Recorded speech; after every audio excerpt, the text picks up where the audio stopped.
2 አራተኛ ሲባዛ 3 ሁለተኛ ሲካፈል 2 ሶስተኛ ሲደመር 1 ሁለተኛ ማለት በመጀመሪያ በቦድማስ ህግ መሰረት ዲቪዥን መልቲፕሊኬሽን አዲሽን እና ሰብትራክሽን ነው። ቀድሞ የመጣው ምሰሩ ግን ለውጥ ስለማያመጣ ቀድሞ የመጣው ነው ምሰሩ። ስለዚህ ማባዛቱ መጀመሪያ ትሰራላችሁ ማለት ነው። ሰው 2 ሲባዛ በ3 ስንት ነው?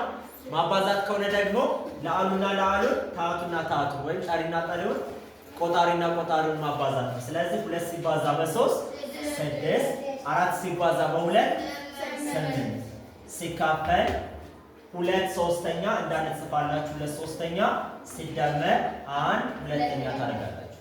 አሁን ደግሞ ማካፈል ትሰራላችሁ ማለት ነው። ማካፈል ከሆነ ደግሞ በተገላቢጦሽ ማባዛት ነው አይደለ? ስለዚህ 6 8ኛ ሲባዛ 3 ሁለተኛ ታደርጋላችሁ። ማባዛት ታደርጉና ማካፈሉ መገልበጥ ሲደመር 1 ሁለተኛ። ስለዚህ 6 ሲባዛ በ3 ስንት ነው? 6 ሲባዛ በ3 18 18 8 ሲባዛ በ2 16 ሲደመር ስንት? 1 ሁለተኛ 1 ሁለተኛ።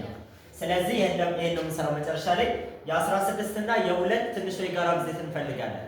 ስለዚህ የ16 እና የ2 ትንሽ የጋራ ብዜት ማን ነው? 16 ነው። 16 ብላችሁ ጽፋላችሁ። 16 ሲካፈል 16 አንድ ጊዜ 1 ሲባዛ በ18 18 ሲደመር 16 ሲካፈል ለ2 8 ሲባዛ በ1 8 ሲባዛ በ1 8 18 ሲደመር 6 26 አይደለ? 26 ስንተኛ?